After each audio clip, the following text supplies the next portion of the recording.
Hello, in this video we're going to be finding the derivative of the natural log function. So the directions here ask us to use the implicit differentiation method in order to find the derivative. And what I'm going to do is first convert this to its inverse. So natural log has a base of e, y would be the exponent, and it would be equal to x. So that equation is the inverse of the original equation. And I know e to the y equals x is differentiable, so its inverse should be differentiable. And let's go ahead and take the derivative of both sides with respect to x. So the derivative of e to the y, when we take the derivative of an exponential function with the base of e, we have the derivative of the inside function. So the derivative of y is just going to be dy dx. Since y is a function, we're trying to take the derivative of it, times the derivative of the base function, which is e to the y, which will stay e to the y, equals the derivative of x is just 1. And then so to get dy dx alone, I'm going to divide both sides by e to the y, so dy dx equals 1 over e to the y.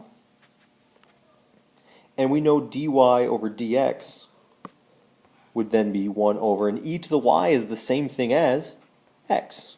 So the derivative of the natural log is 1 over x. Let's use this information to find more complicated derivatives involving the natural logarithm. So at the top here I have the information that we just found, that the derivative of the natural log is 1 over x. We're going to find each derivative here. And so the derivative of the natural log of x squared minus 3. This is a chain rule since we have a function inside of a function. And so we do the derivative of the outside. The derivative of natural log leads us to 1 over the x squared minus 3 times, we do the derivative of the inside. Derivative of x squared minus 3 is 2x. And so when we multiply these together, it's 2x over x squared minus 3. Number 2, same thing, we have another chain rule since we have the cosine function inside the natural logarithm. So once again, the derivative of the outside become 1 over cosine of x times derivative of the inside. Derivative of cosine is negative sine x. So when we multiply these together, we have negative sine x over cosine of x.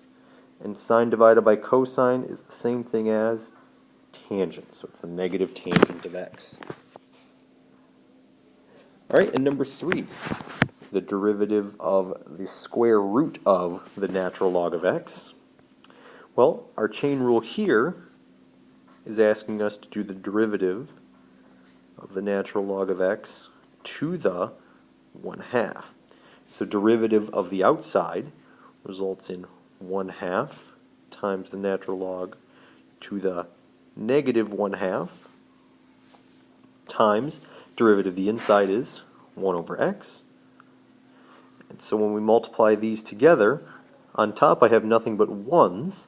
On the bottom I have a 2 and x, and then the natural log of x to the negative 1/2, or to the positive 1/2, excuse me, which is the same as the square root of natural log of x. And so that's the derivative of that particular problem. Okay? And so to make that consistent, let's box them all up.